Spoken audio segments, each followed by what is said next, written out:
Talking about scaling up your business, 17 product से आपने start किया था. Now as I have heard 900 plus products हैं आपके मार्केट में. अब 1000 के आसपास हो गए. अभी 1000 के आसपास. We have grown from my father's business to today. We have grown almost 3x in the last 12 years. In terms of revenue. Yes, in terms of revenue. आप मैक्सिमम बाहर की कंट्रीज में जब जाएंगे तो मैक्सिमम दवाइयाँ आपको मेड इन इंडिया दिखेंगी. अच्छा, psycho Care over the next 5 years क्या प्लान है? प्लान ऐसे हैं कि देखो, टारगेट तो है कि इंडिया की टॉप 100 कंपनीज में आए. अगर फार्मास्यूटिकल्स नहीं तो आप क्या देखते हो? आप क्या होते? You are not into. मैं एक्टर ही होता. एक्टर होते हैं? हाँ. दर्द को करे clean bold with pain bold. His name was George. Okay, George, I need to request you again. Sunny, not again. Okay, yes. Okay, I want to come back to broadcasting. You know, Sunny, you took a right decision because there's a lot of difference. पता नहीं मुझे बात लग गई. मैं कहा यार ये तो मेरे लूजर वाला टैग लग रहा है. Welcome to the Indian Business Times podcast. Today we are talking to Supreet Singh, founder of PsychoCare Health, a pharmaceuticals company who started with just 17 products and grew it into a company with over 1,000 products now. From his early days in broadcasting in Canada to building one of India's fastest growing pharma companies, Supreet's story is all about hard work, resilience, and smart business strategies. Let's hear how he did it.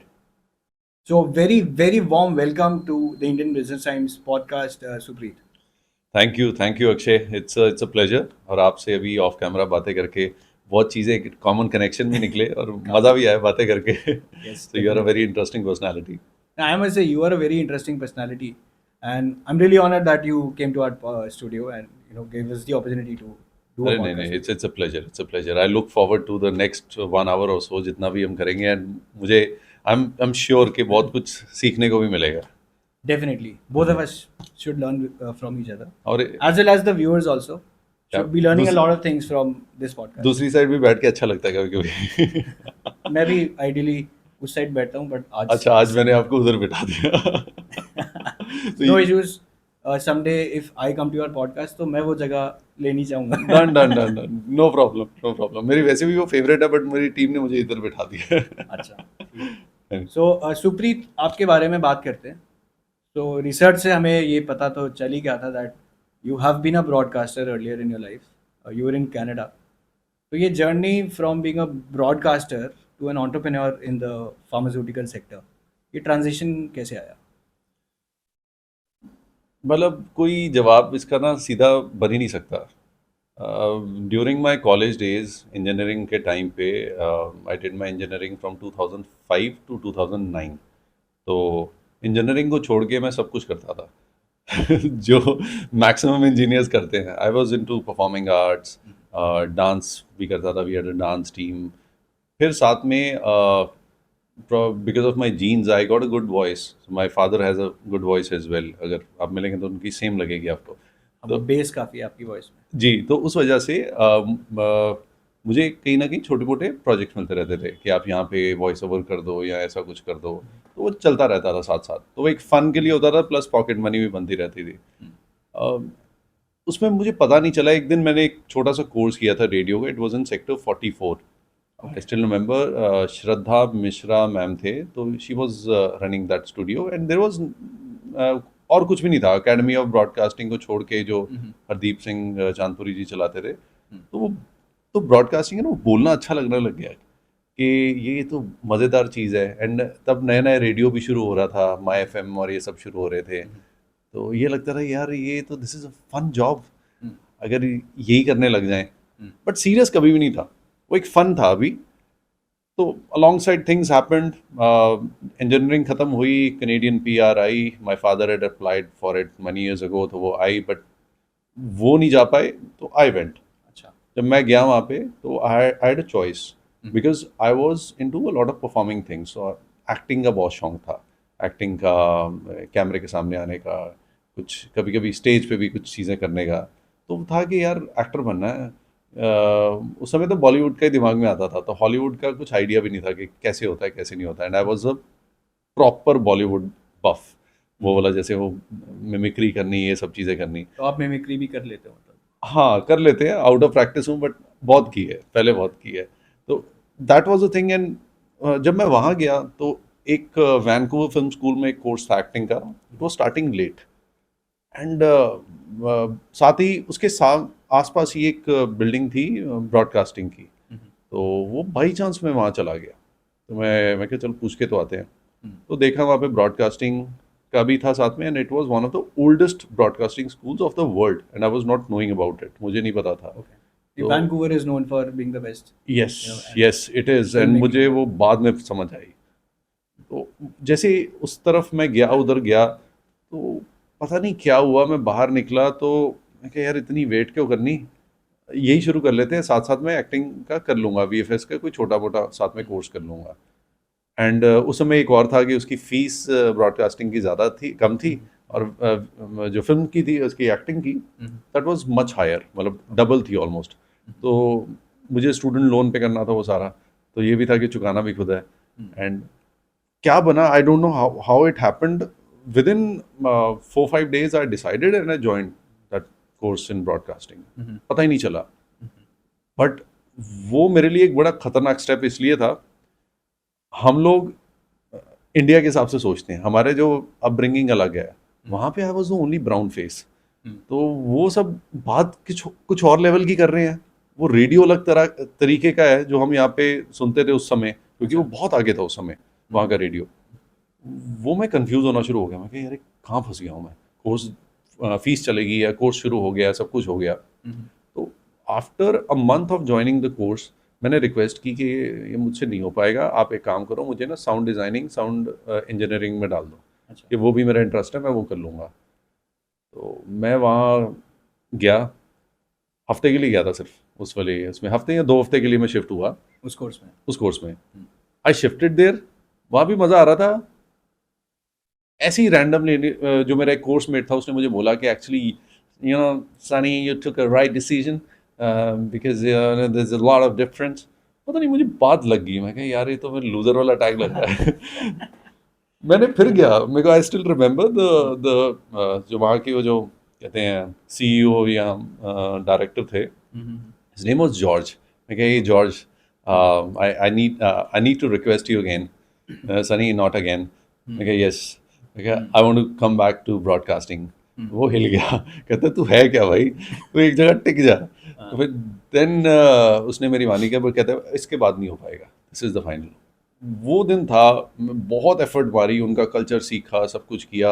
अगले महीने से internship शुरू कर दी अपने south Asian radio में। Ads बनानी सीखी, ads लिखनी सीखी, सोचना कि कैसे होता है, क्या सुनना लोग पसंद करते हैं। मुझे शो भी मिल गया था साथ ही, ड्यूरिंग माई कोर्स कहीं बाहर मिल गया था। तो I was doing that, my internship, I was enjoying that. But पैसे नहीं बन रहे थे। फिर वीकेंड पे मैं डांस सिखाता था, तो वहाँ से कुछ पैसे मिल जाते थे, वो सारी चीज़ें, because I wanted to stay in that thing. And मैंने कभी ज़िंदगी में सोचा नहीं था मैं फार्मा में आऊँगा, because my father had worked in pharmaceutical. Job पहले उन्होंने किया ऑलमोस्ट 23 ईयर्स। बहुत टफ थी उनकी जॉब। मैं सुबह देखता था, सुबह अर्ली निकल जाते हैं, रात को आते हैं। मैं कहा यार ये नहीं होगा। फिर वो बिजनेस में भी जब आए तो वो it was self sufficient for him. And he उन्होंने शुरू से ही बोला था कि मेरे लिए है, तेरे तेरे को कुछ नया करना पड़ेगा अगर तूने आना है। एंड मुझे इसलिए थोड़ा आइडिया लग गया था क्योंकि उनका एक 2007 में एक्सीडेंट हुआ था, तो मैं वो थोड़ा सा कॉलेज के साथ संभालना शुरू हो गया था, तो आइडिया था। बट आई वॉज नॉट, वो एक मज़ा नहीं आ रहा था। मैं कहीं यार आई एम एन आर्टिस्ट, मेरे को आर्टिस्टिक वाली चीज़ ही करनी है। तो वो किया, and I was enjoying that, loving that. अच्छा हुआ, बहुत अच्छा ग्रोथ मिला, प्रॉपर एक अच्छी जॉब मिली, शो भी आने लग गया, एक अपने सेगमेंट्स हैं, सेलिब्रिटी इंटरव्यू, सब कुछ कर रहा था। स्पोर्ट्स ब्रॉडकास्टिंग भी कर रहा हूँ, गेम्स रिपोर्ट कर रहा हूँ, आइस हॉकी भी सीखी कैसे करते हैं, कैसे खेलते हैं। फिर major league soccer, Canadian football league, वो भी किया, newscast. It was tough, it was a tough struggle, and I loved it. बहुत सीखा, बहुत कुछ सीखा। फिर वो होता है ना, एंड में कहीं ना कहीं वो एक टाइम आता है कि हल्की सी जब आप ग्रोथ ज़्यादा तेज़ी से कर रहे होते हो, तो कोई ना कोई टांग खींचने वाले आ जाते हैं। तो वो शुरू हो गई थी। तो वो एक टाइम ऐसा आया जब मुझे लगा कि यार नहीं, मैं अब इंजॉय नहीं कर रहा इसको। And this is a very weird thing. उस समय लगती थी लोगों को, बट आज तो it's an in thing. I had started meditating like very, बहुत ज़्यादा मैं बैठ जाता था एक सीकर वाला, कि समझ नहीं है कि अंदर बेचैनी क्यों है, इतनी बेचैनी वाला बस वो आंसर ले रहा था। तो एक दिन पता नहीं क्या आवाज़ आई कि गो बैक टू इंडिया, अच्छा। कि सेटअप अ बिजनेस, और जो तेरे साथ हुआ है वो मेक श्योर करके किसी और के साथ ना हो, अच्छा। कहीं ना कहीं। I don't blame any one, but directly indirectly ये एक मुझे समझ आया कि एक कल्चर है, ये कॉरपोरेट में होता है और ये हर जगह और है। और अगर आप सीधा चल के ग्रोथ नहीं कर सकते, तो वही हुआ। मैं आया, अब ब्रॉडकास्टिंग का मैंने पहले चेक किया था कि इंडिया में बिजनेस अगर करना है तो कैसा होगा, तो वो यहाँ पे इतना स्कोप दिखा नहीं है। And I wanted to start a podcast way back in 2012। मैं हार्वर्ड स्टर्न का पॉडकास्ट उस समय देखता था। तो too ahead of the time. I was, but मैंने किया नहीं कुछ उस समय। तो ahead of the time was, I was in my mind but not in actions. तो एक्शन तो वहीं पे थे, अभी रुके थे तो किया। फिर देन आई अंडरस्टूड के फिर कंफर्ट जोन वाला भी सीन होता है। तो वो कंफर्ट लिया कि जो फादर का है उसी में से कुछ निकालता हूँ, वो किया। डॉक्टर कॉलिंग करता था, कई बार कहीं जाता था तो पंजाब में जो ट्रैवल करते थे तो half Punjab my father said you cover, आधा मैं कवर करता हूँ। बट वो भी इरिटेट हो रहे थे क्योंकि मैं कुछ क्रिएट तो कर नहीं रहा था। And I was getting frustrated कि अपने आप को वहाँ पे मैं समझ रहा हूँ कि मैं कुछ लोग मुझे जानते हैं, ये वो। यहाँ पे मैं 3-3 घंटे डॉक्टर की वेट कर रहा हूँ कि मुझे अंदर बुलाएगा केबिन में और मैं प्रोडक्ट की डिटेलिंग करूँगा। तो ये सब चीज़ें, तो वो दैट वॉज वो एक बहुत ही बड़ा एक शैटरिंग सा एक्सपीरियंस था। फिर इन नेक्स्ट ईयर 2013 में I book my ticket again. मैं कनाडा जा रहा हूँ वापस। तो वो एस्केप दोबारा ले रहा था कि ये 9 महीने 8 महीने रह गए थे मेरी सिटीजनशिप की क्वालिफिकेशन के लिए। मैं कहीं पूरा टाइम करके फिर I will come back. My father he got furious, कहते यार बंदा बन जा, नहीं एक जगह लग। कहते अब तू जा रहा है ना, प्लीज डोंट कम बैक, वहीं पे कंसंट्रेट करियो, वहीं पे कुछ जो भी करना है वहीं पे कर। अगर यहाँ तो ना जा, यहाँ जा, मुझे तंग मत कर। सो पता नहीं लग गई अगेन बात वो। तो आई कैंसल्ड माई टिकट। फिर उसके बाद अगले महीने कंपनी की फॉर्मेशन की उनके साथ मिलके। ये आपने अच्छा किया कि अब वहाँ पे वापस कनाडा नहीं गए, और फिर नहीं तो वापस आना पड़ता आपको। तो you would have proved your dad right. ये आई थिंक नाउ, पहले मैं बहुत सोचता था कि हम ही अपनी डेस्टिनी बनाते हैं, हम ही सब कुछ करते हैं, बट नहीं, डेस्टिनी हमें बनाती है। डेस्टिनी ने वो सब आपको रास्ते दिखाने होते हैं, और आपको हर समय वो हम कई बार सोचते हैं कि हम ये सोच रहे हैं, हम सोच रहे हैं, but technically the universe is giving you those thoughts. Right. And वो मेडिटेशन से बहुत क्लैरिटी मिली। बहुत क्लैरिटी मिलती है। एंड कहते हैं कि जो सिग्नल्स भी होते हैं ना, बहुत फास्ट आपको समझ आने शुरू होते हैं कि क्या सिग्नल्स आ रहे हैं। बस वो ऐसी जर्नी शुरू हुई और फार्मा में स्टेप लिया in 2013। Me and my father we decided the name Psycho Care. And उनसे 7-8 लाख लिए थे कि मेरे को शुरू करने हैं। तो उन्होंने थोड़ा सा दिल पे अभी पत्थर रख के दिए। उनको बस ये था कि हाँ, एक बार ये सक्सेसफुल हो गया है, तो उस चक्कर में उनको कॉन्फिडेंस था कि कुछ कुछ कर लेगा। बट उनको ये था कि कैसे, क्योंकि eight the end of the day कहते मुझे इतने साल लग गए यार, मैं नहीं कर पा रहा, ये कैसे कर लेगा अभी ऐसे। तो आपके दिमाग में ऐसा क्या थॉट था कि एकदम से ब्रॉडकास्टिंग छोड़ने के बाद आपने फार्मा में आ गए? अभी ब्रॉडकास्टिंग की तो journey you entirely told us, pharma में क्यों आए? बिकॉज यू जस्ट सेड कि अपने डैड को देखा था सुबह जल्दी उठते थे, but he it just couldn't break the ice. तो आपको क्या लगा कि यार मैं तो फार्मा में कर ही लूँगा, कि अब तो मैं पापा से भी ठीक है फंडिंग ले लेता हूँ? ऐसा क्या थॉट था कि आपको लगा कि नहीं यार this is right for me? मुझे कुछ नहीं पता था मैं क्या कर रहा हूँ, क्यों कर रहा हूँ, बट मुझे ये था कि ये मुझे करना है। वो एक एक आ गया था कि करना है, रास्ता निकलेगा कुछ ना कुछ। ओके। स्ट्रगल्स बहुत ज़्यादा थी। एंड वही आपको बताया कि my father was doing in a certain way, and because of his struggles वो कुछ चीज़ों में वो उनकी गलती नहीं थी कि उन्होंने एक दायरा बनाया था, एक कंफर्ट बनाया था। बिकॉज उन्होंने इतनी ज़्यादा लाइफ में स्ट्रगल्स देख ली थी, पैसे की इतनी कमी भी देख ली थी कि मैं रिस्क नहीं कर सकता इस लेवल के आगे, कि ये जो हमारा फैमिली का भी एक फाइनेंशियल लेवल है, मैं यहाँ पे आई एम मेंटेनिंग इट। तो उन्होंने मुझे बोला that I am taking care of this, you take care of this. मैं तेरे को घर का कोई खर्चा नहीं उठाना, तेरे पास कोई वो नहीं है, बट इसको शिद्दत से कर, और जो मैं समझा रहा हूँ वैसे कर। ठीक है। तो my mother also played very, वो उसमें होता ना कि वो जो जब पापा गालियाँ निकालते थे तो मम्मी समझा देते थे, वो वाला सीन हर घर में होता है। Mom always comes as a saviour. Saviour, वो मेरे फादर तो हमेशा कहते हैं ये ना तेरी वकील लगी है। तो पर वैसे ही जब शुरू किया, स्ट्रगल्स थी जो मेरे फादर पहले सिखाते थे कि जो डिसिप्लिन वाली चीज़ें ऑर्गेनाइज, वो मैंने अडाप्ट की और वो बहुत काम आई, बहुत ज़्यादा काम आई। जो क्रिएटिविटी थी वो 100% मेरी थी। And when you starting from scratch तो फंड्स भी लिमिटेड होते हैं, एंड वो फंड्स लिमिटेड जब होते हैं तो उसी को आपको मल्टीप्लाई करना होता है। तो that was a very big challenge as well. Plus मुझे कुछ आता नहीं था, तो मैं फिर इधर उधर जाता था, कंपनियों में बैठ जाता था कि कौन कैसे कर रहा है कैसे कर रहा है, किसी का दोस्ती कर ली, देख लिया, फिर मेरे को चीज़ें समझ आई कि क्या नहीं करना चाहिए। क्योंकि एक फंडा क्लियर था कि जो भी काम करना है ना सीधे रास्ते चल के करना है, मुझसे टेढ़ा मेढ़ा हो ही नहीं सकता, क्योंकि हर किसी की एक नेचर होती है। एंड कंपनी के स्टार्टिंग में एक वो फेथ का बनाया था प्रिंसिपल, तो वो आज तक follow, me and my team we are doing that. Whenever you come to office, वो सारे प्रिंसिपल्स अभी तक भी फॉलो हो रहे हैं properly. F is futuristic, A accountable, I integrity से काम करेंगे, T trust transparency, H honesty and hard work. वो फंडे क्लियर हैं उसमें, और उसमें डेविएट नहीं करना। And I think probably that is worked somehow. हाँ जी। Yeah, pretty well looks like it. So, talking about scaling up your business, 17 products से आपने स्टार्ट किया था. Now, as I've heard, 900 plus products हैं आपके मार्केट में पैन अब India. 1000 के आसपास हो गए। अभी 1000 के आसपास होगी. हाँ So, जी। you're growing exponentially, right? हाँ, now you can say that. हाँ So, जी। ये कौन से आपने challenges face करे while the journey from 17 to 1000 products now pan India? Is it pan India or globally also now? Pan India तो कह सकते हैं अभी प्रॉपर, ग्लोबली अभी शुरुआत की है, अभी थोड़ा थोड़ा स्टेप्स ले रहे हैं। जब तक 10-15 देशों में नहीं होंगे तब तक हम ग्लोबल नहीं बोलेंगे। Okay. तो अभी वो जर्नी पैरेलली शुरू हुई है अभी, उसको भी हम कर रहे हैं। Last year event and set up an office in Canada as well. तो यूएस में भी कुछ लिंक्स हैं, लिंकेजेस हैं जो अभी किए हैं। Exports also we have started as a merchant, तो वो भी कर रहे हैं। तो मतलब it was a fun process. मतलब आज की डेट में सोचता हूँ प्योर फन, मतलब क्या मज़ा आता था जब वो जो कई बार नोज डोंट्स और जो चैलेंजेस आते थे और वो एंग्जाइटीज होती थी। आई इवन आई रिमेंबर एक फेज ऐसा भी आया था कि मैं when I was on anti hypertensives for 6 months.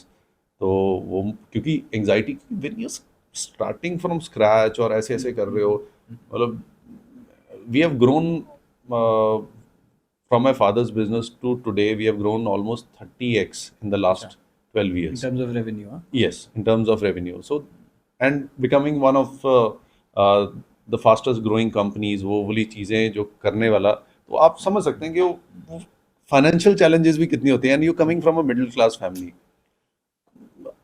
वो ऐसा ना कोई ज़मीनें थी ना कुछ था कि किसी को बेच के कुछ ऐसा करेंगे, ऐसा कुछ भी नहीं था। तो बहुत ही ज़ीरो से हम्बल था, बस ये था कि कुछ करना है, कुछ बनाना है, बस वो विजन था। शुरू में शेख चिल्ली भी लगता था लोगों को, तो कई बार तो पेरेंट्स को भी होता था यार ये क्या बोल रहा है, कर क्या रहा है ये। मैं इवन आज ऑफिस जो बना है, मैं आज से 5 साल पहले अपनी टीम को बोलता ना, मैं we are going to have an office like this, and वो मैं नहीं बोलता था, probably you get callings and you understand. And you manifest also. Yes, वो नेचुरली मैनिफेस्ट हो जाता है। यू सी थिंग्स, यू आपको विजन्स आते हैं, you see those visions, and वो विजन्स होते हैं, and I blindly follow those. वो शायद विजन्स ही इसलिए आते हैं because you are capable to achieve that. Otherwise capability नहीं है तो शायद वो विजन्स भी ना आए. मैं आपको एक सच्ची बात बताऊं, कई बार मुझे ऐसा महसूस होता है कि हम बहुत सारी लाइफ में चीज़ें इसलिए मिस कर जाते हैं कि हम दिमाग बहुत लगाते हैं। True that. हम अगर दिमाग लगाना बंद कर दें और यूनिवर्स की कॉलिंग्स ही समझते रहे ना, आपको सब आंसर्स मिल जाते हैं। बिल्कुल सही बात. और ये आजकल मेडिटेशन थोड़ा इन है तो लोग अब समझ रहे हैं। आज से 12 साल पहले जब मैं ये बातें करता था, तो बहुत लोग- दिक्कत होती थी, ये तो बहुत बाबा बन जाएगा. ये ऐसे होता बोलते थे रहा, ज़्यादा लोग. यही होता था।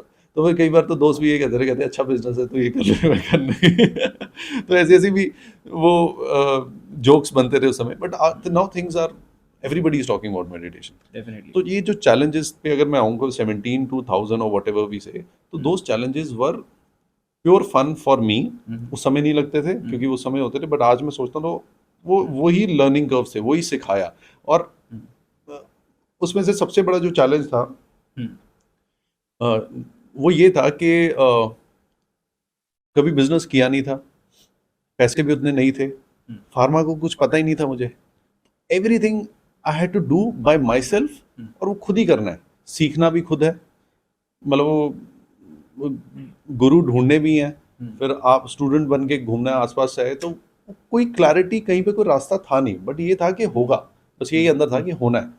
तो वो बस वो होना पॉजिटिविटी के चक्कर में पता नहीं चला किस दिन वो थोड़ा थोड़ा पता गया. ऐसे ऐसे होना शुरू हुआ। जो पहली सेल हुई, पहली सेल होने में कितना टाइम लग गया, वो बोली सारी चीज़ें, फिर वो करते करते फिर नेक्स्ट स्टेप आया, फिर उसका नेक्स्ट स्टेप आया।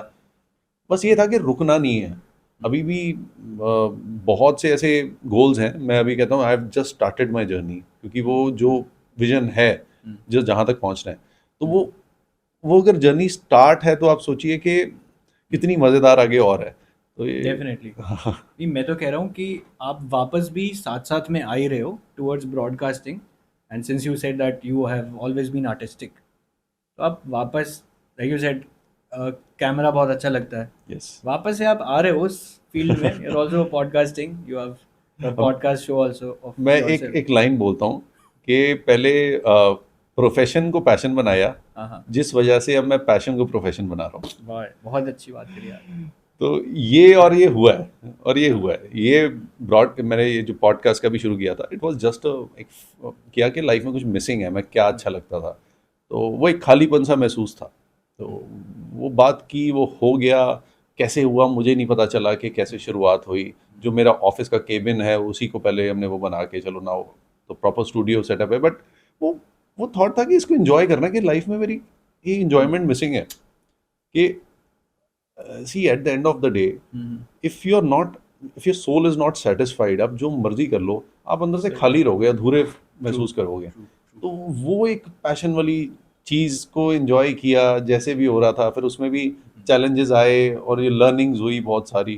तो अब क्या होता है कि because of podcasting, because of broadcasting, I call it as a vodcast as well, because it's a video podcast. Podcast, हाँ, वॉडकास्ट। पॉडकास्ट, हाँ जी। अच्छा। सो वो सुनने में भी अच्छा लगता है, क्योंकि वॉडका के साथ वो करता है, बट इट्स स्टार्ट करना पड़ेगा। हाँ हाँ, it's a video podcast, this is what we call. तो उसमें क्या है कि जो मेरा एग्जिस्टिंग बिजनेस है, जो हेल्थ केयर का या फार्मा का बिजनेस है, सॉरी, वो जो एनर्जी वहाँ पे गेन होती है, वो एनर्जी है put in my business as well. जो टास्क मैं पहले शायद 1 घंटे में कर रहा था, अब मैं 10 मिनट में कर लेता हूँ, कि you are positive, you are more positive, you are more energetic. Right, तो या this is what how it is helping me. तो ठीक है, थोड़ा सा फिर से वापस आते हैं जी। फार्मास्यूटिकल्स में। हाँ। So see, India is often called as the pharmacy of the world. Yes. ऐसा क्यों बोलते हैं इंडिया को? ये है अभी भी करंटली। अब देखिए, मैक्सिमम जेनेरिक ड्रग्स इंडिया से ही जा रहे हैं सारी दुनिया को। देखिए, इट्स अ रियलिटी कि एक तो हम 140 करोड़ प्लस हैं, हम्म, ऊपर से we are one of the क्या, we are the best brains in the world. Underutilised मैं कह सकता हूँ एक तरह से, कि फाइनेंशियल क्रंच शुरू से रहा है, इसलिए लोग बाहर जाते रहे हैं। दवाइयाँ, प्रॉब्लम्स बढ़ी जा रही हैं डे बाय डे। पहले चाइना पे डिपेंडेंट था, सारे दुनिया चाइना पे डिपेंडेंट थी, but since covid happened, now people और countries were looking for options. So India एक बहुत अच्छा ऑप्शन बन के आया, और वो जो गवर्नमेंट ने जो वैक्सीन्स वाला जो कमाल किया था, वो उससे कॉन्फिडेंस बढ़ गया सारी दुनिया का, जिससे एक्सपोर्ट बहुत बढ़ रहा है, पहले भी था और बढ़ रहा है। आप मैक्सिमम बाहर की कंट्रीज में जब जाएंगे, तो मैक्सिमम दवाइयाँ आपको मेड इन इंडिया दिखेंगी। आपको अच्छा। मेड इन इंडिया या मेड इन चाइना दिखती हैं ज़्यादातर। ओके। ज़्यादातर होती है। टेक्नोलॉजीज बाहर की हो सकती हैं, रॉ मटेरियल्स भी बाहर के हो सकते हैं। अब तो इंडिया में भी बल्क ड्रग पार्क्स बनने शुरू हो गए हैं, तो रॉ मटेरियल काफ़ी बनने शुरू हो गए हैं, बट दवाइयाँ यहाँ से, एक तो द कॉस्ट ऑफ जो स्टाफ और लेबर है कंपैरेटिवली कम है, कम है। तो सस्टेनेबल मॉडल है वहाँ पे। इट्स इवन टू अब यूरोप में या अमेरिका में या कनाडा में, इन कंट्रीज में, even to hire 5 people, it's a very expensive, क्योंकि उनके क्योंकि वहाँ पर महंगाई भी बहुत ज़्यादा है उन देशों में। तो वो भी एक फैक्टर है कि इंडिया में एक तो स्किल है, second is it's a growing economy. तो वो सारे फैक्टर्स ना क्यूमुलेट कर रहे हैं, जिससे India is the pharmacy capital, और अभी तो और बढ़ेगा। अब तो ये जितनी ये इंडस्ट्री बढ़ रही है, जैसे अभी जो गवर्नमेंट ऑफ इंडिया है, जो भी डिपार्टमेंट ऑफ फार्मास्यूटिकल्स भी हैं या डीसीजीआई भी है, they are working very high on quality assurance. तो which is a very good step in a way, कि हमारा प्रोडक्ट बनाए हम लोकल, हो वो ग्लोबल, कि वो जो इंटरनेशनल सीजीएमपी स्टैंडर्ड्स के हिसाब से प्रॉपर हो, कि कभी भी कोई उंगली ना उठा सके। तो जिससे Indian industry as a whole बढ़ेगी। और तो उसमें अभी जो इतने रेगुलेटरी चैलेंजेस कई बार आते हैं कि you are not able to export to every country या जो भी है, तो वो भी बंद हो जाएंगे। फेज है, फेज में 1-2 साल लगेंगे, 2 साल तक, बट जिस लेवल पे अब जा रहा है तो ये मैं कहता हूँ कि अगर बाहर की यूनिवर्सिटीज भी अगर होगी, कोई एलियंस भी मिल गए, तो फिर India pharmacy capital of the world नहीं, ऑफ द यूनिवर्स बनेगा। डेफिनेटली ऐसा हो भी सकता है जिस हिसाब से रिसर्च चल रही है ना, यस, कि और कौन सी एग्जिस्ट करती है दुनिया। इनोवेशन भी बहुत बढ़ रही है इंडिया में, इंडिया में इनोवेशन बहुत बढ़ रही है इस समय। हाँ, हाँ, ठीक है। Okay, so talking about e commerce and health care now, जी जी अभी काफ़ी सेक्टर्स में बहुत रेलिवेंट है ये, जी। E commerce, tech driven solutions, AI. So how is PsychoCare, taking care of all these and utilizing AI, e-commerce, other technicalities to, have smoother operations? अभी टेक वाला ना एक ऐसा पॉइंट है जिसमें शुरुआत में मुझे अपने फादर को भी समझाने में, कन्विंस करने में टाइम लगा था कि it it is a very important phase, and that to evolve further and to grow faster you we have to use tech in a proper way. तो Correct. एआई की चाहे जो मर्जी लोग बात करें कि ये भी इम्पैक्ट हो सकता है, नेगेटिव भी हो सकता है, ठीक है, पर हर टेक का पॉजिटिव इम्पैक्ट ज़्यादा रहता है। तो अभी साइको केयर क्या कर रहा है, क्योंकि we have an e commerce platform as well called as sehatokart.com। So उसमें वे we promote our OTC brands and वो nationally we supply medicine, not medicine, OTC products through that. तो वो तो एक हो गया जो डिजिटल उस पे है।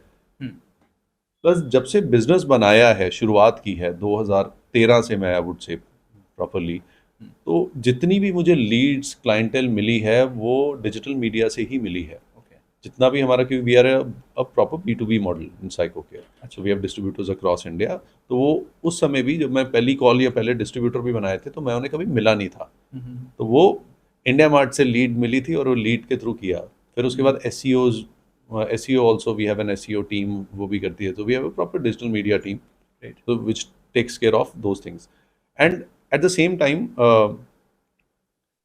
जो ईज ऑफ डूइंग बिजनेस बड़ा है इससे, आप बिना मिले बिना जाए भी बिजनेस लेके आ सकते हो, और वो उसी से चीज़ें बनी हैं। चलिए अब चीज़ें चेंज हो गई हैं, तो अब हम लोगों को नाम पता चल गया कंपनी का, या वो इजी हो जाता है अब करना, बट जब नहीं था तो नो डाउट ट्रस्ट फैक्टर था, but everybody was ready to एक बार ट्रस्ट करने के लिए।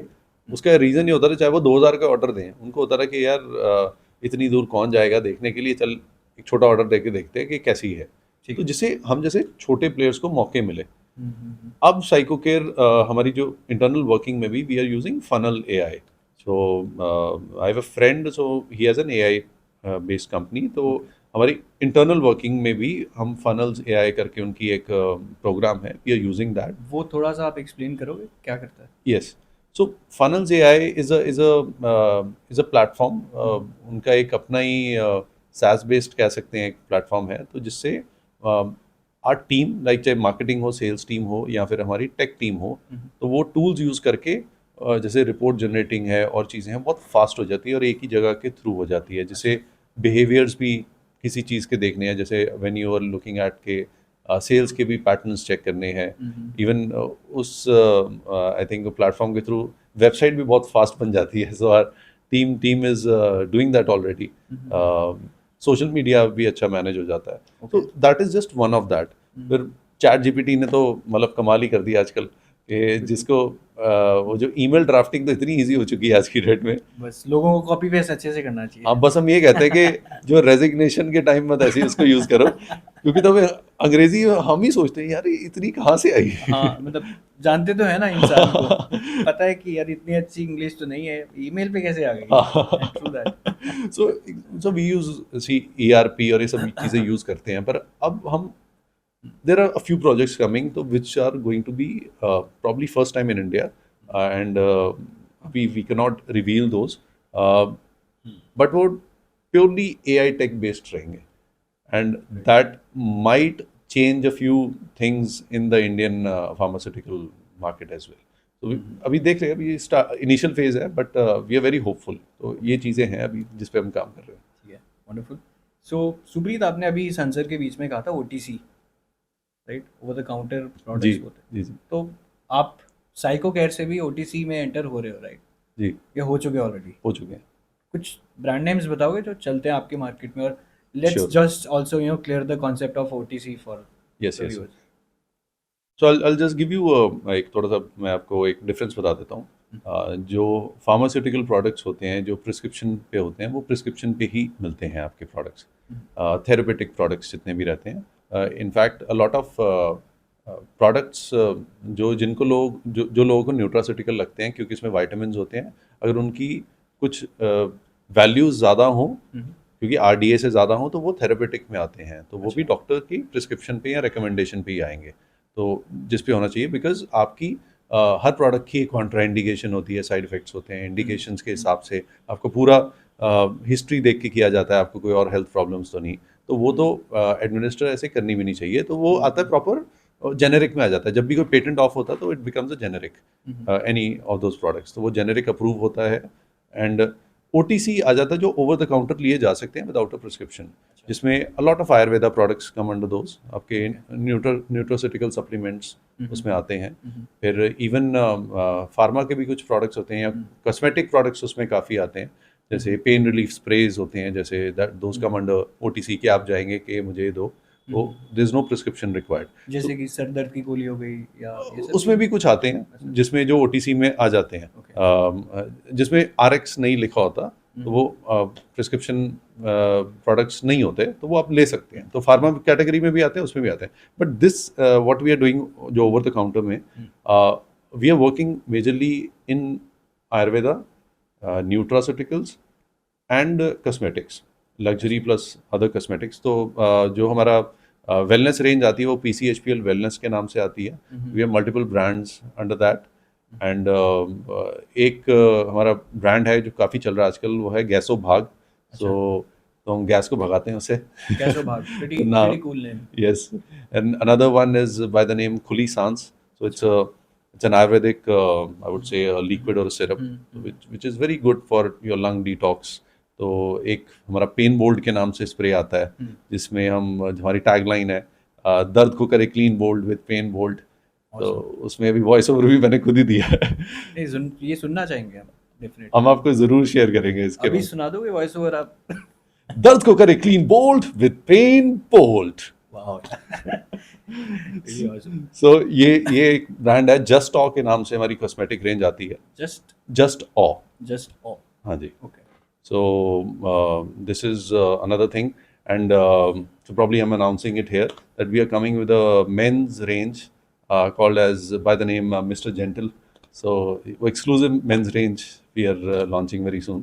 Okay. तो ये कुछ चीज़ें हैं जो, और भी प्रोडक्ट तो बहुत हैं। So मिस्टर जेंटल में क्या क्या रहेगा? प्रोडक्ट लाइन क्या होगी?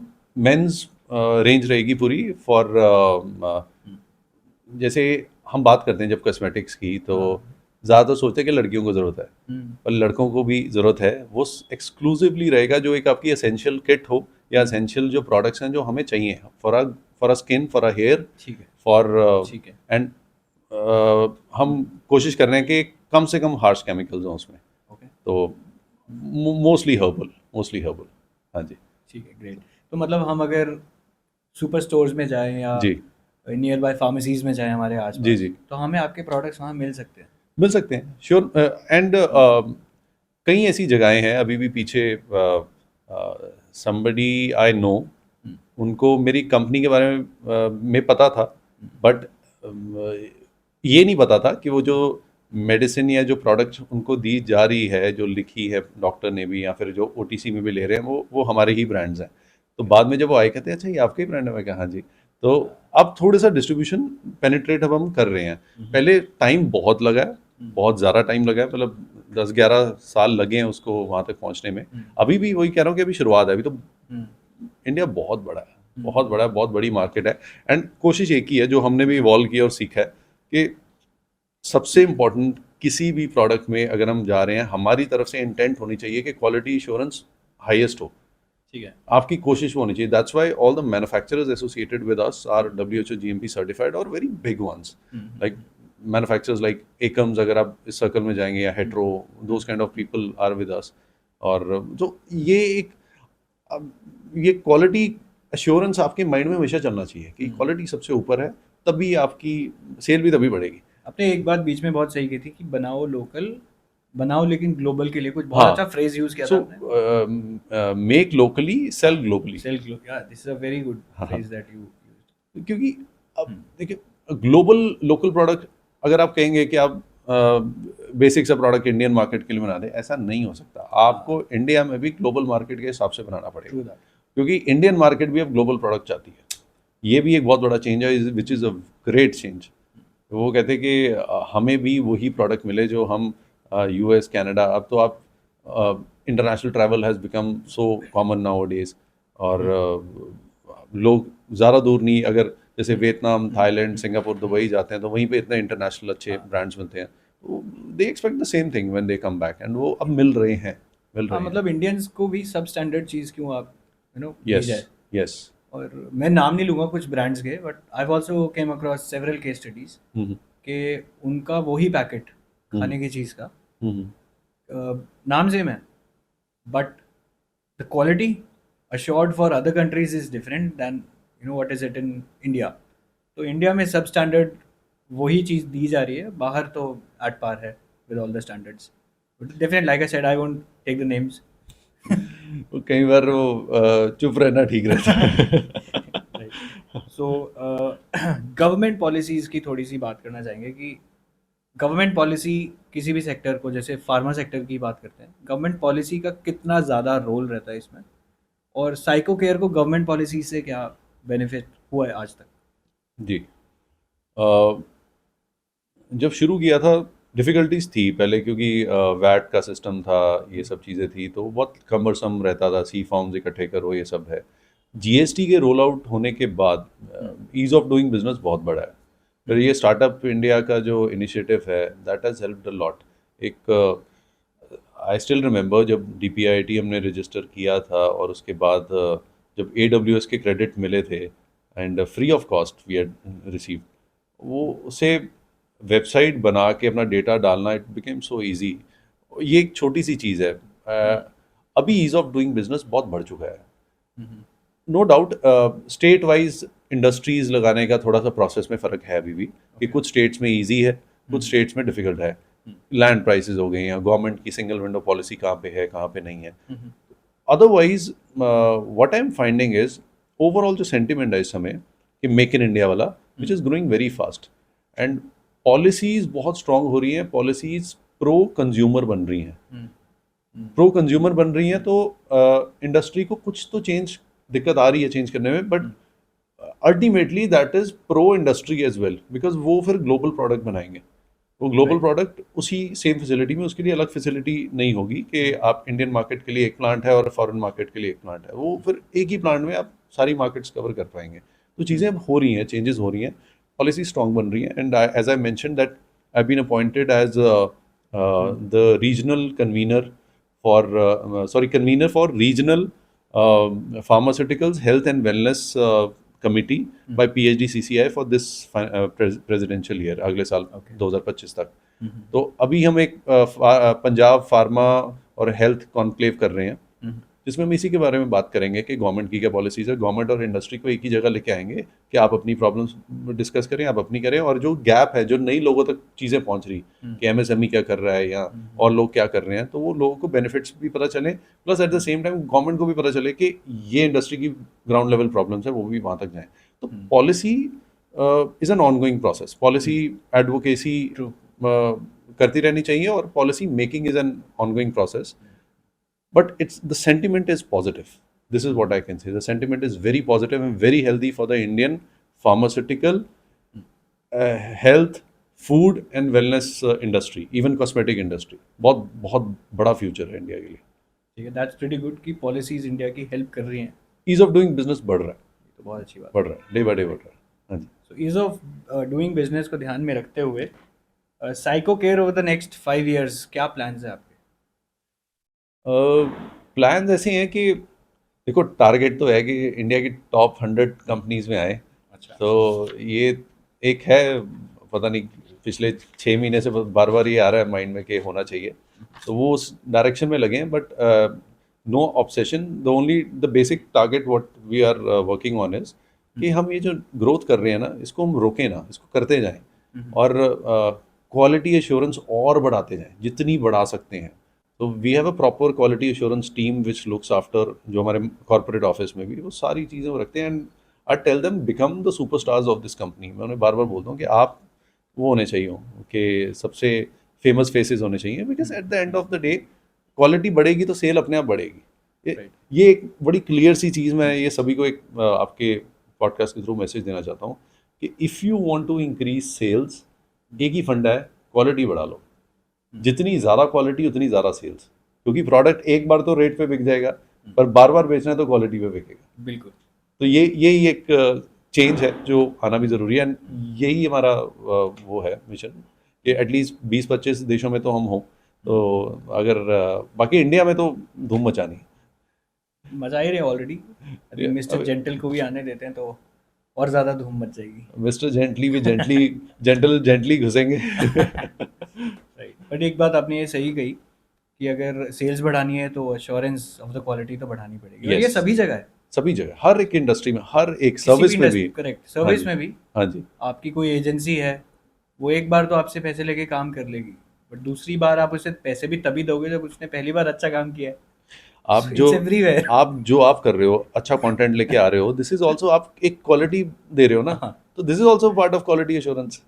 बिल्कुल, ये सभी जगह है। हाँ I agree with you on that. हाँ सो बीच में हमने जेनरिक ड्रग्स की बात करी थी, जी तो माय नेक्स्ट क्वेश्चन इज कि generic drugs are a massive part of the Indian market.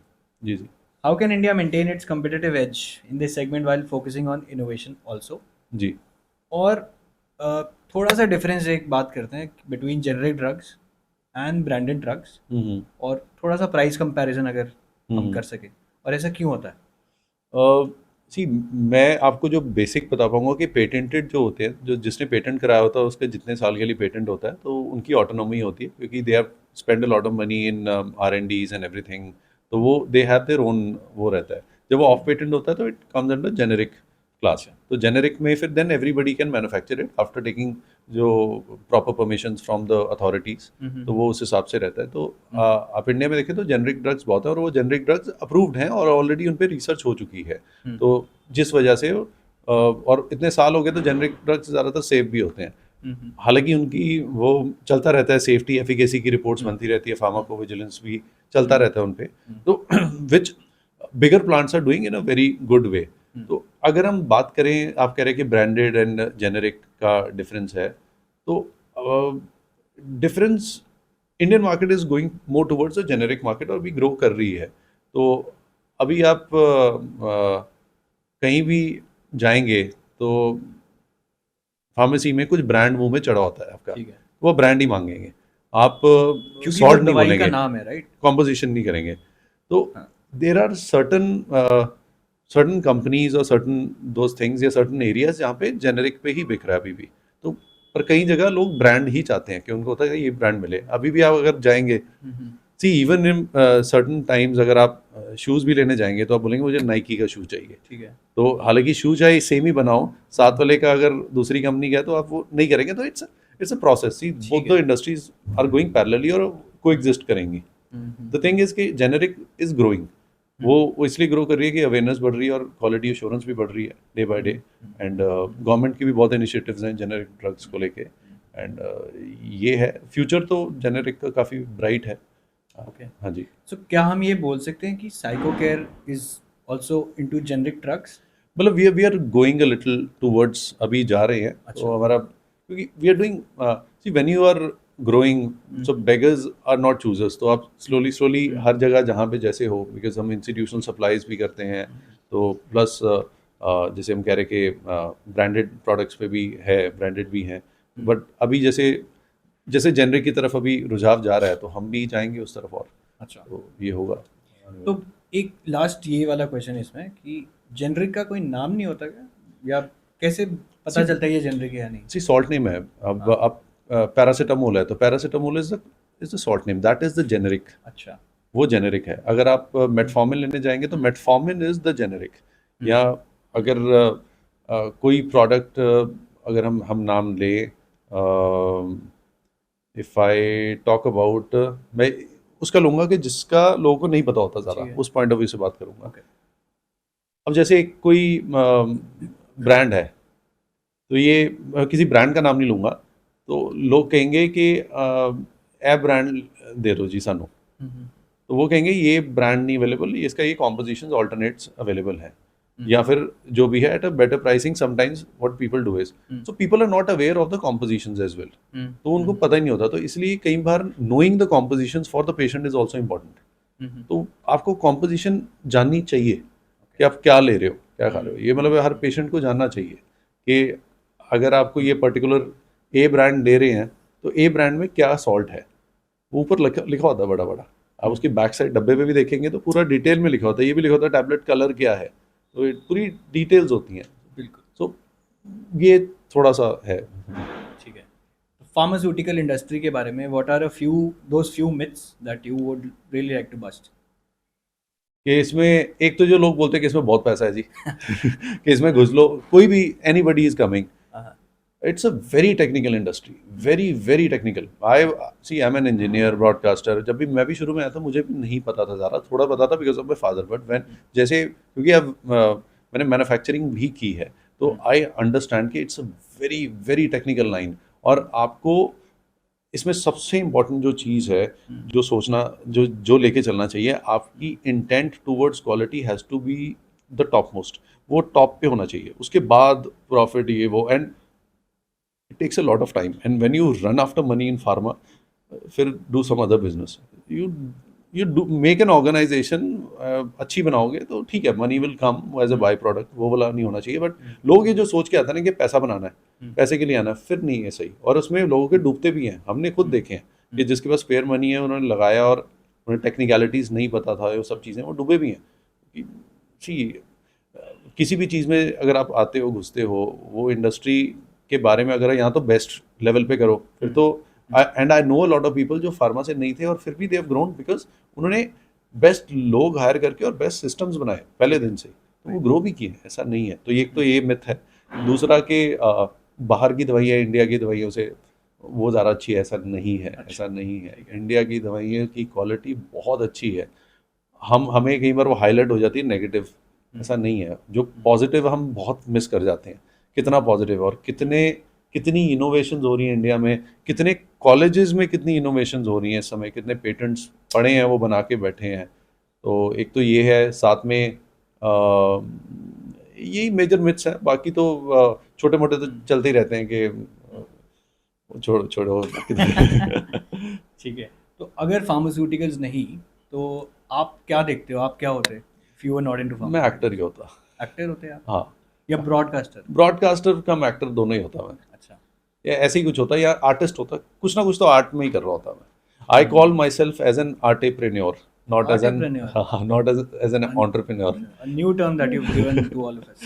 Yes, so artepreneur महसूस होता है कि हर चीज़ एक, the world the universe is a canvas. तो आप हर चीज़ में एज एन आर्ट लेके चलोगे और उसको आर्ट की तरह करना चाहोगे तो मज़ा आता है।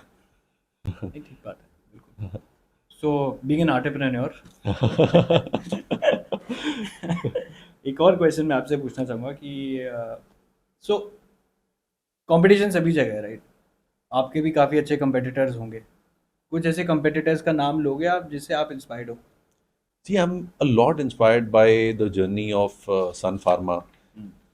मैनकाइंड ग्रुप बहुत इंस्पायरिंग है उनकी जर्नी। जैसे उन्होंने ग्रो किया और जैसे पेनिट्रेट, जिस एग्रेशन के साथ वो ग्रो किए हैं। Doctor Reddy's group, Akums group, मैं बहुत इंस्पायर्ड हूँ कि जैसे वो उन्होंने भी क्वालिटी एश्योरेंस को टॉप पे रखा है। Companies like hetero, all big names, specially जो इंडियन बेस्ड कंपनीज हैं, I am very much inspired. बहुत इंस्पायरिंग स्टोरीज हैं और जैसे वो उठे हैं नीचे से और जो जो उन्होंने चीज़ें की और इंडियन इकोनॉमी को जैसे उन्होंने बिल्डअप किया, सपोर्ट किया है, that's a big big I would से, हम रियलाइज नहीं करते, but a lot of things, improvements which have revolutionized in the entire industry, pharmaceutical industry। ये जो इन लोगों ने जो काम किया है हमारी इंडस्ट्री के लिए, उस वजह से शायद हम जैसे मेरे जैसे आर्टिप्रेन्योर्स या एंटरप्रेन्योर्स उसका बेनिफिट ले रहे हैं पॉलिसी मेकिंग में और चीज़ें जो भी उन्होंने इम्प्रूवमेंट किया। So and I don't believe in competition, it is a collective way of, आपको कलेक्टिवली काम करना चाहिए और क्रिएटिविटी पे फोकस रखो। कंपटीशन में रहता है ना बंदा, एंग्जाइटी में रहता है बिना बात की तो वो नहीं रखता मैं कंपटीशन में घुसता ही नहीं हूँ। नहीं सही है। हाँ, ठीक है, that you are inspired by so big companies. और कोविड के टाइम पे उन्होंने एक्चुअली में बहुत बहुत। इंडियन इकोनॉमी की काफ़ी हेल्प की है। And I try to look at the positive side only. Hmm. Negative सिर्फ चटपटा है और आपके माइंड को पोल्यूट करता है, वो ठीक है, सुन लिया, हो गया, अवेयर हो गए, खत्म। पॉजिटिविटी तो देखो ना, क्या क्या कर रहे हैं, अच्छा क्या कर रहे हैं। तो किसी भी चीज़ की आई थिंक एक हाँ, ये रेशो होती है that is it going to bring more of a positive impact और a negative. If the yes, positive definitely outweighs the negative, हाँ, I believe it's good for you know. It's at least good for you. Yeah right. तो आप और positivity ही लेके आते हो हर जगह आप। देखो, नेगेटिव तो या प्रॉब्लम तो बाय डिफॉल्ट होती है। People look for solution oriented people जो प्रॉब्लम को सॉल्व करें, और प्रॉब्लम के साथ प्रॉब्लम मेकर और आ जाएगा तो फिर वो डिफिकल्टी है डिफिकल्टी क्या है। बहुत ज़्यादा। और वो उससे कोई फायदा नहीं हो रहा ना, उसमें से हवा बन रही है और चटपटी खबरें बन रही या है। तो क्रिटिकल थिंकिंग हो हाँ, तो वो अलग बात है। Analytically critical thinking. हाँ एक तो होता है क्रिटिकल, क्रिटिकल तो होता है ना कि आपको नहीं भी पता, आप बोलते रहोगे, आपको हाँ एनालिसिस किया है फिर आप क्रिटिसाइज कर रहे हो। ट्रू। अब जैसे शुरू शुरू में मुझे होता था, मैं क्रिटिसिज्म को लेकर ना बहुत होता था कि थोड़ा ना, आप जब बिजनेस बिल्ड कर रहे होते हैं ना, हाँ। एक सबसे बड़ी गलती होती है जो मैं सभी को बोलूंगा, ये सब सब एंटरप्रेन्योर्स करते हैं, हम बहुत ज़्यादा अटैच हो जाते हैं अपनी कंपनी के साथ, अपने बिल्कुल प्रोडक्ट के साथ। हमें होता बिल्कुल है कि सही क्रिटिसाइज भी करते हैं, इसने कैसे बोल दिया, ये मेरी इतनी मेहनत लगी हो। और मैंने बहुत गलतियाँ की हैं उस चक्कर में, बहुत गलतियाँ की हैं, बट ये नॉट टू डू में सबसे इंपॉर्टेंट चीज़ है कि अटैच नहीं होना। और जो एनालिटिकली क्रिटिकल है आपके लिए ना, वो आपका वेल विशर है और आपको ऐसी चीज़ें बता देता है और जिससे आपकी पूरी कंपनी का डायनामिक चेंज हो सकता है। True that. बिकॉज ये एक मेरी जर्नी में एक और चीज़ मैंने सीखी है कि आप शुरू अकेले करते हो, लोग जुड़ते रहते हैं, वो जुड़ते जुड़ते इतने हो जाते हैं कि वो आपकी कंपनी नहीं होती, वो सबकी कंपनी होती है। और उनको सभी को राइट है कि वो कंपनी कैसे चलानी चाहिए इन अ वे, और सभी का ओपिनियन बहुत मैटर करता है।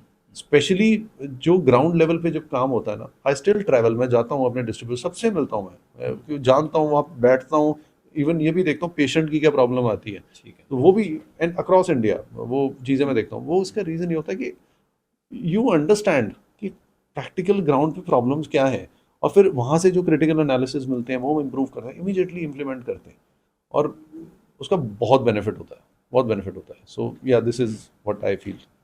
राइट। सो आपकी जैसी कंपनीज के लिए और कंपटीशन की भी अगर बात करें तो आप फार्मा में पेटेंट एंड इंटेलेक्चुअल प्रॉपर्टी की काफ़ी बड़ा रोल है बहुत बड़ा रोल इन है। Driving revenues. हाँ जी। उसके बारे में I would definitely want you to enlighten us. See, IP is very important. जितना भी इंटेलेक्चुअल प्रॉपर्टी है, चाहे वो ट्रेड मार्किंग हो, कॉपी राइटिंग हो, या फिर पेटेंट्स जिसे हम कहते हैं, एक तो हवा बहुत है पेटेंट्स का लेके। अब वो इंडिया में थोड़ा मिथ वो बस्ट हो रहा है वो भी, कि patents are not that difficult to get जितना लोग कहते हैं। Even we have applied for a patent, पता नहीं कब ग्रांट होगा, बट वो है, प्रोसेस में है। सो एंड आई बिकॉज इससे पहले आई वॉज को chair for startup and entrepreneurship, ये कमिटी फोरम, सॉरी फोरम था। तो उसमें मैं कॉलेजेस या यूनिवर्सिटीज़ के साथ करता था। आई वाज अमेज्ड टू सी कितने पेटेंट लेके रखे हुए हैं लोगों ने, बट सबसे बड़ा पंगा क्या है, पेटेंट यूज़ नहीं हो रहे। इतनी अच्छी अच्छी इनोवेशन है, वो पेटेंट यूज़ नहीं हो रहे और इंडस्ट्री को पता नहीं है। But at the same time अगर अकेडमिया के साथ इंडस्ट्री मिलती है, that can be a great thing for the Indian industry overall. I am not talking about just pharma और जस्ट एक दो इंडस्ट्रीज, सारी इंडस्ट्री के लिए। सिर्फ अकेडमिया के साथ अगर वो मिलके काम करें, जैसे for example if you work with NIPER और चितकारा और भी ऐसी यूनिवर्सिटी, तो हमें वो बेनिफिट मिलेगा। तो ऐसी हर एक इंडस्ट्री वो बेनिफिट ले सकती है, क्योंकि when you are a MSME it's very difficult to do R&Ds, और ये सब चीज़ें करनी डिफिकल्ट होती है until unless you become a large company और आपके पास इतना है कि आप R&D सेंटर करके innovation, which I know a lot of companies are doing and they are doing it really well, but वो उस लेवल की कंपनीज है, 1000 करोड़ प्लस टर्नओवर वाली कंपनीज है। तो वहाँ पे आपकी इनोवेशन कहाँ से आएगी? अकेडमिया से। अकेडमिया के पास भरी हुई है। और ये एक होता है कि हम बाहर के प्रोडक्टों में ज़्यादा रखते हैं, बट ये हम नहीं जानते कि उन्होंने भी कैसे किया है। वो भी एकेडमिया से ही जुड़े थे, एकेडमिया ही देता है सारी। अभी कनाडा में लास्ट ईयर में देखा था, यूनिवर्सिटी ऑफ विंडसर, दे वो do great work for industry, क्योंकि वो वहाँ से इनोवेशन वो कोलैबोरेट करते हैं। जैसे इंडिपेंडेंट कई ऐसे होते हैं जो नए नए इनोवेटर्स होते हैं जो हम्म, उनके पास नहीं होता इंफ्रा, नहीं तो वो अकेडमिया के साथ मिलके इनोवेट करते हैं एंड वो इंडस्ट्री को फिर बेनिफिट होता है। और ऐसे पता नहीं आज की डेट में ऐसे कितने ही ब्रांड होंगे जो अकेडमिया के साथ मिलके बने होंगे और हमें पता ही नहीं होगा, हमें पता नहीं होगा। हमें पता नहीं होगा। तो सॉरी ये से बट ये नेशनल एजुकेशन पॉलिसी जो आई थी इंडिया जी में, जी और जी अभी इट्स प्रीटी न्यू अगेन, जी। I think back in 1980s में ही बनी थी और अभी बनी है फिर से हाँ हाँ 2020 और 22 में नेशनल एजुकेशन पॉलिसी। उसमें भी there has been more stress laid upon research funding and research and innovation at an academia level contributing, you know, for the industries, so it's hmm there. I hmm. think NEP भी इस चीज़ में बहुत ही ज़्यादा role play करेगा, जो हमारी education policy है। जी जी जी जी। ये क्योंकि ये चेंजेस ज़रूरी है। जैसे होता क्या है कि अकेडमिया कई बार क्या होता है कि इंडस्ट्री को वो ज़रूरत होती है और इंडस्ट्री को पता नहीं होता कि कहाँ जाना है, बट वो भी अब चीज़ें शुरू हो चुकी हैं कि अब जैसे कई इंडस्ट्रीज़ ने अपनी एसोसिएशंस ने ही आगे बना दिया है कि Correct. जिसमें ट्रेनिंग्स, कलेक्टिव ट्रेनिंग। और एक और चीज़ है कि अगर हमें ग्लोबली फाइट करना है तो हमें यहाँ पे एकजुट के काम करना इंपॉर्टेंट है। सही तो बात हम आपस में कंपटीशन में मर जाते हैं। मेरे को ऐसे ये चीज़ एक अगर आपके पॉडकास्ट के थ्रू मैसेज जा सकता है कि एक दूसरे से ना जलें, ना एक दूसरे को टांग खींचने की कोशिश करें, एक दूसरे को साथ लेके चलें। और believe me, if we do this together, सारे मिलके करें, वो जो इंडियन इंडस्ट्री ने अगर 10 साल में करना वो 5 साल में हो जाएगा। सही बात है, हमारा कंपटीशन आपस में है ही नहीं, करना ही नहीं चाहिए। करना ही नहीं चाहिए, ज़रूरत ही नहीं है। कोलैबोरेशन करो, इतनी बड़ी मार्केट है, सबके लिए स्पेस है ना? तो सही बात लेट्स वर्क टुगेदर, मिलके करें ना। एक मेरे पास कोई अच्छी चीज़ हो सकती है, हो सकता है आपके पास कोई और अच्छी चीज़ हो, तो हम मिलके करें ना, बार्टर कर लें।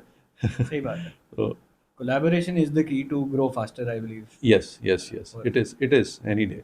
हाँ जी। So सुप्रीत जी, ये बताओ आप कि if somebody wants to enter into pharma industry, so what are those few takeaways, you know, they should be taking from this podcast, and कितना difficult है या नहीं है, या क्या क्या सोचना चाहिए फार्मा इंडस्ट्री में आने से पहले, कैसी एक थॉट प्रोसेस होनी चाहिए किसी की भी? पहली बात तो वही जो मैंने आपको मिथ फर्स्ट बताया था कि आप सोच के आओगे बहुत पैसा है, वो वाला पॉइंट से नहीं, हम नहीं आ सकते। आपको सोच लेके आनी होगी एज अ, आप चाहे टेक्निकल ना भी हो, but you will have to become a little technical. वो टेक्निकल बनना ही पड़ेगा। और अच्छा प्रोडक्ट अगर आप चाहते हो आपका बिके, तो आपको सबसे पहले और फॉरमोस्ट एक ही चीज़ पे काम करना होगा। रेट्स रूट्स के पीछे नहीं भागना चाहिए आपको, सबसे पहले क्वालिटी पे ही भागो। ठीक है। तो और पेशेंस, पेशेंस ये तो हर एक बिजनेस में है। Patience is very important, and patience not only for 1 year 2 year, I would say 5 years. 5 साल की पेशेंस रखो। Slowly slowly slowly slowly step by step build up करो। Overnight nothing happens. आज हम जिनको सक्सेसफुल देखते हैं उनके पीछे बहुत स्टोरीज, बहुत जर्नीज होती हैं। उन्होंने क्या क्या किया हमें कुछ आइडिया भी नहीं है। एंड तभी जो द पॉडकास्ट जो मैंने भी शुरू किया था, उसकी थीम इंस्पायर मी है, और उसमें हम जर्नीज को हाईलाइट करते हैं और लेके जाते हैं कि it's not not an overnight thing, it's a process. और हर बंदे का वही होता है, कुछ ना कुछ आता है एंड घुमा फिरा के वही कहते हैं पेशेंस, कंसिस्टेंसी, बोरिंग काम बार बार करना है। और माइंड में बस एक ही लेके चलो कि कुछ अच्छा करना है और अच्छी इंटेंट के साथ करना है, और कुछ नहीं करने की ज़रूरत। मतलब सारे काम सब कर सकते हैं, मेरे को ऐसा लगता है। सिर्फ अच्छी सोच लेके चलें और कुछ नहीं है। And let's make our country proud. And वो तभी हो पाएगा जब हम यहाँ का प्रोडक्ट बाहर बेच पाएंगे और वो बाहर भी फेमस होगा। I think that's a wonderful answer given, Supreet. Thank So you so one much. last question of this podcast. Uh, how do international markets like USA, Europe, or Canada differ from India in this pharmaceutical sectors? देखिए technically बताऊँ तो अभी gap है, क्योंकि gap वैसे है कि एक तो उन्होंने डिफिकल्ट भी बहुत बनाया हुआ है इंडिया के लिए चीज़ें कि अच्छा। एक उनका भी क्रिएटेड सा गैप मुझे कई बार महसूस होता है कि है। बट कुछ चीज़ों में they are very particular about a lot of things, वो भी है। वो कंपेयर नहीं कर सकते। मैं कैसे समझाऊँ? इंडिया का हिस्ट्री अलग है, इंडिया की प्रॉब्लम शुरू से अलग रही हैं, इंडिया की अपॉर्चुनिटीज़ अलग हैं, और फ्यूचर इंडिया और उन कंट्रीज का भी बहुत अलग है। अब अगले 10 साल 20 साल for India versus those countries अलग हैं। मुझे ऐसा लगता है कि no country in the world would stand near India that way, Absolutely. जैसे हम कर रहे हैं। तो हम लोगों की प्रॉब्लम्स ही कुछ और नहीं है। ठीक है, वो इंडस्ट्री वहाँ पे थोड़े से क्वालिटी कॉन्शियस शुरू से ज़्यादा रहे हैं, तभी यूएस एफडीए टफेस्ट माना जाता है। एफडीए जो होता है तभी हर कोई यूएस एफडीए प्लांट नहीं कर सकता, और उसमें तो वो उनके नॉर्म्स में they are very very strict, चाहे कहीं से भी आ रहा हो, और वो चीज़ें अब चेंज हो रही हैं। अभी गवर्नमेंट इज़ बिकमिंग स्ट्रिक्टर और वो कर रही है उस तरफ। ये एक फ़र्क आ रहा है, फ़र्क था बट अभी फ़र्क आ रहा है, और वो गैप ख़त्म ही हो जाएगा ऑलमोस्ट। आने वाले 2-3 साल में गैप आपको ख़त्म ही दिखेगा ऑलमोस्ट। हाँ जी, तो ये थोड़ा सा ठीक है. So Supreet, thank you so much for answering all the questions so No. diligently. no, And thank you, thanks for asking such nice and thoughtful questions. हाँ जी. it's a pleasure, and it was great to have you on the podcast. No, it's a pleasure being on your podcast, and I'm sure कि ये जो आप अच्छे messages दे रहे हैं, people would love the content, the kind of content you're trying to bring in. And definitely, thank you if people like you keep coming. So we'll be contributing a lot. Thank you. So Thank you. thank you so much. Okay. If you like this podcast and want us to do more podcasts like this, then do not forget to like, share, and subscribe to our channel. Signing off.